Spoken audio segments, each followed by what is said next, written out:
തദ്ദേശ തെരഞ്ഞെടുപ്പിന്റെ ആദ്യഘട്ട വോട്ടെടുപ്പിനിടെ കോൺഗ്രസിനെ വെട്ടിലാക്കി UDF കൺവീനർ അടൂർ പ്രകാശ്. നടിയെ ആക്രമിച്ച കേസിൽ ദിലീപിനെ പിന്തുണച്ച അടൂർ പ്രകാശ് സർക്കാരിന് വേറെ പണിയില്ലാത്തതുകൊണ്ടാണ് അപ്പീലിന് പോകുന്നതെന്ന് പരിഹസിച്ചു. അതിരുവിട്ട പ്രതികരണത്തിൽ KPCC നേതൃത്വം തന്നെ മുന്നണി കൺവീനറെ തള്ളി രംഗത്തെത്തി. അടൂർ പ്രകാശിന്റേത് പൊതുവികാരത്തിനെതിരായ പ്രതികരണമാണെന്ന് മുഖ്യമന്ത്രി വിമർശിച്ചു. പ്രസ്താവന വിവാദമായതോടെ മണിക്കൂറുകൾക്കകം അടൂർ പ്രകാശ് മലക്കമാറി.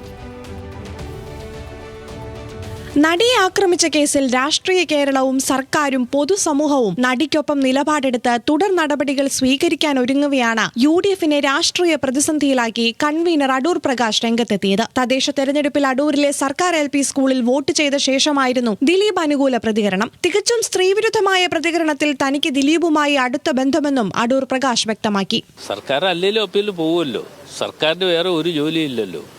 ഏത് കിട്ടിയാലും ഏതൊക്കെ തരത്തിലും ആരെ ഉപദ്രവിക്കാൻ കഴിയും എന്ന് നോക്കിക്കാണുന്ന ഒരു സർക്കാരാണ് ഇവിടെ ഉള്ളത്. അപ്പോൾ ആ സർക്കാരിനെ സംബന്ധിച്ചിടത്തോളം എന്ത് കേസുകളും കെട്ടിച്ചമച്ചുണ്ടാക്കാൻ തയ്യാറായി നിൽക്കുന്ന ഗവൺമെന്റാണ് ഇവിടെയുള്ളത്. തെരഞ്ഞെടുപ്പ് ദിവസത്തെ മുതിർന്ന നേതാവിന്റെ പ്രതികരണം അപക്വമാണെന്ന് തിരിച്ചറിഞ്ഞ UDF നേതൃത്വം ഒന്നാകെ അടൂർ പ്രകാശിനെ തള്ളി രംഗത്തെത്തി. അടൂരിന്റേത് വ്യക്തിപരമായ അഭിപ്രായമെന്നും UDFനും കോൺഗ്രസിനും ആ നിലപാടല്ലെന്നും നേതാക്കൾ നിലപാടെടുത്തു. അത് അദ്ദേഹത്തിന്റെ അഭിപ്രായമായിരിക്കും.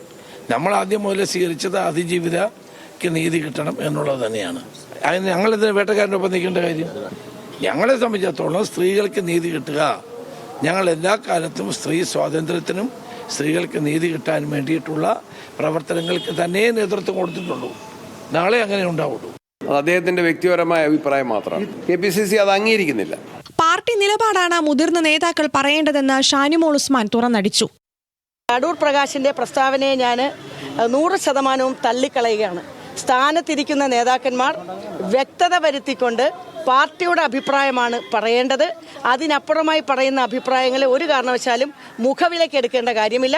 അതിജീവിതയ്ക്ക് സമ്പൂർണ്ണ നീതി ലഭിച്ചിട്ടില്ലെന്നും മഞ്ജു വാര്യർക്കെതിരായ ദിലീപിന്റെ പരാമർശം വളച്ചൊടിക്കില്ലെന്നും ഉമാ തോമസ് പറഞ്ഞു. ഞാൻ പൂർണ്ണമായിട്ട് തൃപ്തയല്ല. ഇതിന് പിന്നിൽ ഗൂഢാലോചനയില്ല, തെളിയിക്കാൻ കഴിഞ്ഞിട്ടില്ല എന്ന് പറയുമ്പോൾ അത് പ്രോസിക്യൂഷനിൽ വന്ന വീഴ്ചയായിട്ടാണ് ഞാൻ കാണുന്നത്. സർക്കാർ അപ്പീലിന് പോകുന്നത് ശരിയായ നിലപാടെന്ന് ശശി തരൂർ. നമ്മൾ എല്ലാവർക്കും ഒരു നാണക്കേടാണ്.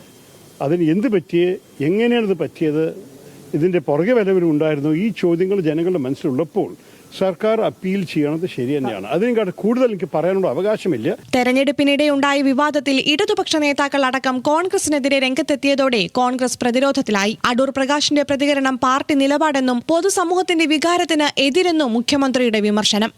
ഇവിടെ അത് UDF കൺവീനറുടെ UDF രാഷ്ട്രീയം വെച്ചുള്ള നിലപാടാണത്.